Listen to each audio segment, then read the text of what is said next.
Por fin había llegado el tan vociferado 28 de octubre de 1992.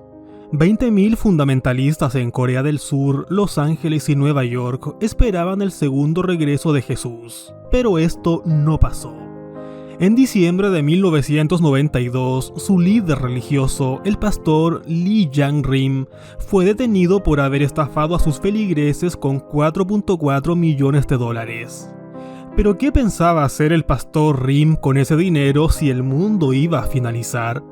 Bueno, el pastor había invertido el dinero en bonos que curiosamente no daban ganancias sino hasta el año siguiente de la supuesta venida de Jesús. Los humanos siempre hemos anhelado que alguien externo a nosotros venga a solucionarnos los problemas. Muestra de estas esperanzas es un volante que recibí de una señora testigo de Jehová que titula ¿Quiere vivir para siempre en el paraíso? El volante proclama un nuevo mundo, sin enfermedades ni muerte. Pero para gozar de este paraíso que vendrá después del fin del mundo, tienes que unirte a su grupo religioso. Los que no lo hagan serán chamuscados en una batalla que llaman el Armagedón. En el volante se menciona un verso de la Biblia, Isaías 11, donde se dice que en este nuevo mundo los leones y las ovejas vivirán juntos y en paz, y los leones comerán hierba. A pesar de lo dulce que puede sonar esto, no puedo dejar de ser escéptico a muchas cosas de esta historia, incluyendo lo de los leones que pastarán hierba. ¿Cómo podrán alimentarse de pasto con esas muelas carniceras? Ese intestino corto, impropio para un pastador, y sin las mutualistas comunidades de microorganismos que les ayuden a degradar la celulosa. Pobres leones. Pero por el momento dejaremos de lado a los mencionados creyentes y a sus leones que comerán hierba, para mirar este tema del fin del mundo desde otra óptica. ¿Es reciente el tema del fin del mundo? ¿Desde cuándo se introdujo este elemento en las religiones? ¿Y qué podemos aprender de estas predicciones fallidas? No todas las culturas han establecido creencias relacionadas con el fin del mundo. El hinduismo y el budismo tienen una visión de siglos de nacimientos y renovación. Incluso el budismo contempla la idea de varios universos simultáneos. Las religiones que promulgan un fin del mundo son el cristianismo, el islamismo y el judaísmo. El cristianismo tomó el tema del fin del mundo del judaísmo al igual que el islam. Sin embargo, pocos saben que las creencias de un fin del mundo no se originaron en el judaísmo. Hablando sobre el origen de la literatura apocalíptica, el historiador Guillermo Fataz de la Universidad de Zaragoza nos cuenta: la literatura apocalíptica es muy antigua y no se origina como se ha visto con el cristianismo. La cuna de esta visión particular del fin del mundo es, según todos los indicios conocidos, persa y conexa con el Zoroastro. En suma, los apocalipsis tratan del último episodio de la titánica lucha entre el bien y el mal, en cualquiera de sus formas, pensamiento que, aunque de apariencia maniquea, de nuevo, la cultura persa no es ajeno a la Biblia. En su época de esplendor, el complejo de pueblos iranios o medo-persas, al que pertenecieron Zoroastro y su religión, conquistó Mesopotamia, y con ella la famosa Babilonia. En Babilonia vivía entonces en cautiverio con otros pueblos más la comunidad judía, exiliada a la fuerza desde los años de Nabucodonosor, el último de los grandes soberanos semitas del área. Cuando Babilonia fue tomada por los persas, el rey Ciro permitió a los judíos que los que lo desearan regresaran organizadamente a Jerusalén. En esos años, algunas de las grandes ideaciones literarias del mazdeísmo prenderán con vigor en el judaísmo, y desde siglos más tarde pasarán sin intermediación al cristianismo, como un género ya constituido, completo, en el que solo se introducirán, desde el punto de vista de la estructura general y narrativa, variaciones de detalle y las modificaciones exigidas por la peculiaridad de cada creencia. Hormuz o Ahura Mazda y Ahriman serán sustituidos por Dios o Yahvé y Satanás o alguna de las concreciones de este, y la mediación salvífica será encomendada al Mesías de la casa de David. Este exordio erudito era necesario para centrar los antecedentes del apocalipsis cristiano, que naturalmente están en el Antiguo Testamento. El más importante de esos precedentes es el libro de Daniel, que narra lo sucedido al profeta judío y a sus allegados durante los reinados de Nabucodonosor II. Baltasar, que no fue rey de Babilonia, aunque se le llame así en el texto bíblico. Darío I fue posterior a Ciro II el Grande, al revés de lo que dice el texto profético. Sucede sencillamente que el libro de Daniel no se escribió en la época que aparenta estar escrito, sino mucho después, cuando en el judaísmo se puso de moda el género apocalíptico, y el redactor ya no tenía conocimiento directo de los sucesos ni acceso a registros fiables sobre la sucesión correcta, muy abundantemente documentada, de los soberanos del imperio neobabilónico, el de Nabucodonosor, y del imperio persa, el de Ciro y Darío.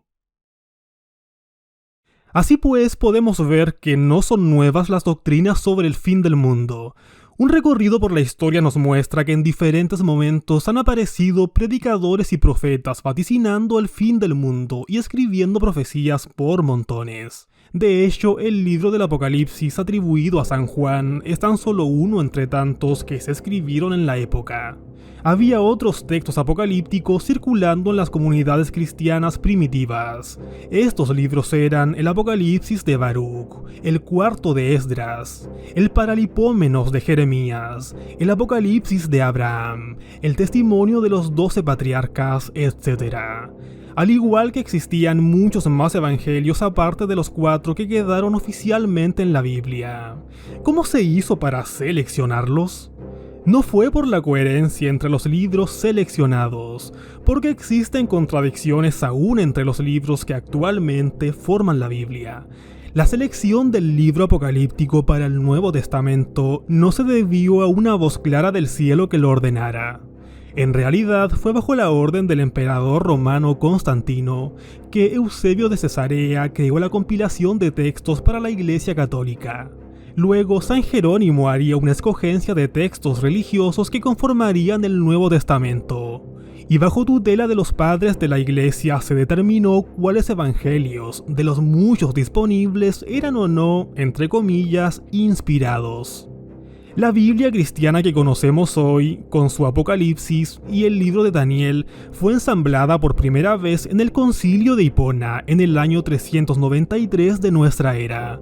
Dicho canon fue confirmado en el Concilio de Cartago en el año 397 y nuevamente confirmado por decreto en la cuarta sesión del Concilio de Trento del 8 de abril de 1546. Este último no es aprobado por los protestantes. Muy temprano en el cristianismo ya tenemos prédicas sobre el fin del mundo. De hecho, el Evangelio de Mateo pone en boca de Jesús a decir: «No pasará esta generación hasta que todo se haya cumplido», refiriéndose al fin del mundo. Aunque muchos aplican esto netamente refiriéndose a una supuesta predicción de Jesús para el 70 de nuestra era, fecha del asedio de Jerusalén. Pero la primera vez que una gran masa de cristianos se organizó para recibir el fin de los tiempos fue con Montano, hoy catalogado como un tremendo hereje. En el año 156, en Frigia, una región de la actual Turquía, Montano empezó a predicar el inicio de una nueva era en la iglesia, a la que llamó Era del Espíritu. Montano predicaba que el fin de los tiempos se acercaba y que llegaría en un plazo muy breve, resurgiendo así la espera de la parucía o segunda venida de Cristo, tal como lo habían esperado las primeras generaciones cristianas. Montano tenía a su vez 2 mujeres que se decían profetisas, Priscila o Prisca y Maximila, las cuales hablaban cosas ininteligibles en un trance. Por lo que vemos, este fenómeno del éxtasis religioso tampoco es de los tiempos recientes. Montano y sus seguidores creían firmemente que el fin del mundo llegaría pronto, muy pronto, y que la nueva Jerusalén descendería del cielo. Multitudes de cristianos se reunieron para esperar este acontecimiento en la llanura entre las ciudades de Pepusa y Timio, pero nada ocurrió. Muchas prédicas y esperas del fin del mundo más habrían de venir, pero ya no por parte de los montanistas. La forma como los creyentes han tomado estos chascos es muy curiosa. La mayor parte de ellos hace una reinterpretación posterior. Aducen que la profecía era correcta, pero no se refería al fin del mundo, sino a otra cosa. Esto ocurrió con los milleristas en 1844, dando origen a los adventistas, o con las previsiones hechas por los testigos de Jehová, nacidos bajo la influencia del adventismo, para las predicciones de 1914, 1918 y 1925. Afortunadamente existe otra forma de abordar este tema del fin del mundo, y esa forma es el racionalismo. Como racionalista, sé que solo puedo aceptar algo de lo que hayan pruebas suficientes. Debo exigir evidencias, lo cual incomoda a los creyentes, pues esto va en contravía con la fe. Antes de creer algo porque lo dice la Biblia, preguntémonos, ¿tengo que creer algo simplemente porque está en la Biblia? ¿Por qué he de considerar más cierto lo que dice la Biblia que lo que dice otro libro? Volvamos a la historia de los leones pasteadores que predican testigos de Jehová, evangélicos y adventistas. ¿No será esta historia fruto más de la esperanza humana que un aspecto real? ¿No serían las predicciones fallidas de los testigos de Jehová un esfuerzo humano más, sin nada de sobrenatural, lo que guió el proceso?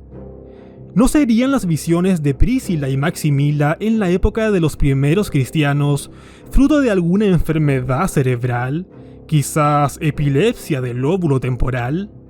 ¿No tendría también un problema epiléptico Ellen White, cofundadora del adventismo, quien veía visiones del fin del mundo?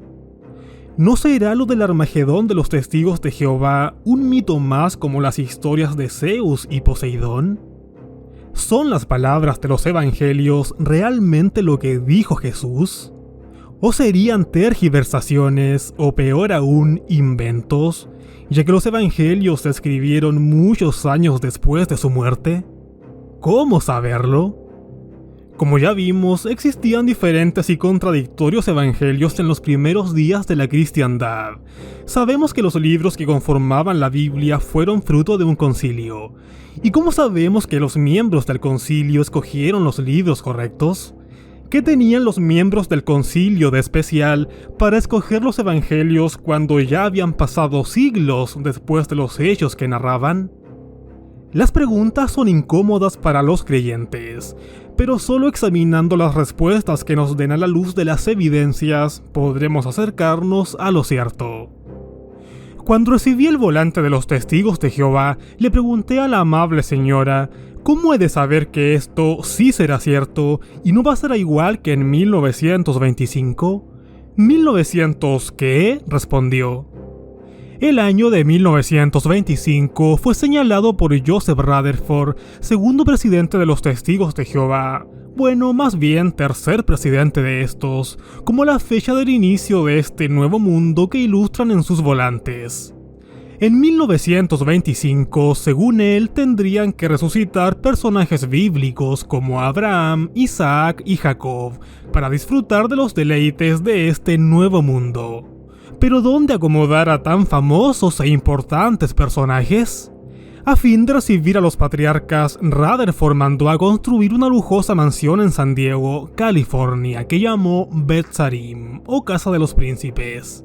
Por supuesto que el dinero provenía de los creyentes, ni modo que los feligreses fueran tan groseros con los patriarcas bíblicos. El libro Millones que ahora viven no morirán jamás de 1920 dice textualmente: lo más indispensable de entre las cosas que deben ser restauradas es la vida a la raza humana. Y como quiera que hay varias citas que sin lugar a duda indican la resurrección de Abraham, Isaac, Jacob y otros fieles de tiempos antiguos, y que estos gozarían del primer favor. Podemos esperar que el año de 1925 presenciará el regreso de estos fieles, saliendo de la tumba plenamente restaurados a la perfección humana, y constituyéndoseles en representantes legales y visibles del nuevo orden de cosas en la tierra. Pero nada de lo predicho ocurrió, y como Beth Sarim no podía quedar deshabitada, Rutherford decidió vivir allí hasta su muerte. Personalmente me queda la duda de cómo pretendía Rutherford comunicarse con los resucitados. ¿Les enseñaría Rutherford a estos clases de inglés o él ya estaba aprendiendo hebreo antiguo? Esta predicción fallida, una de las tantas de su historia, es poco conocida por los casi 9 millones de seguidores actuales del movimiento. Esto, por cierto, no constituye la excepción, sino que es algo común en los movimientos milenaristas, o aquellos que predican el pronto e inminente fin del mundo. Olvida los no aciertos y refuerza la fe, parece ser la regla. Esto fue justo lo que ocurrió tras la no venida de Jesús profetizada para el 22 de octubre de 1844 por William Miller. Un milenio después de Montano, la historia se repitió, pero las creencias en un Jesús en el cielo y que volvería quedaron curiosamente vivas. Los seguidores del granjero William Miller lo dejaron todo y se reunieron para esperar la segunda venida del Señor. A medida que el día pasaba, la tensión se acumulaba, el nerviosismo y las esperanzas de un mundo mejor por llegar se unían. Miller ya había profetizado el fin del mundo para el 21 de marzo y el 18 de abril de ese año. Sin embargo, la fe pudo más que la razón. Pocos días después, uno de los seguidores de Miller dijo haber tenido una visión en la que veía a Jesús entrando en el lugar santísimo del santuario celestial. Según el vidente, el señor Hiram Hedson, Miller no se había equivocado en la fecha, tan solo en el acontecimiento. De esta manera se dio inicio a la Iglesia Adventista, cuyos feligreses ya pasaron los 18 millones en el mundo, y que esperan desde hace más de 150 años el inminente regreso de Jesucristo. Si por casualidad usted se preguntó qué está haciendo Jesús en ese recinto especial del santuario desde 1844, la respuesta adventista es que Jesús está realizando el, entre comillas, juicio investigador, proceso que determina quién se salva y quién no. Cuando Jesús termine, dicen ellos, regresará a la tierra a poner fin al sufrimiento.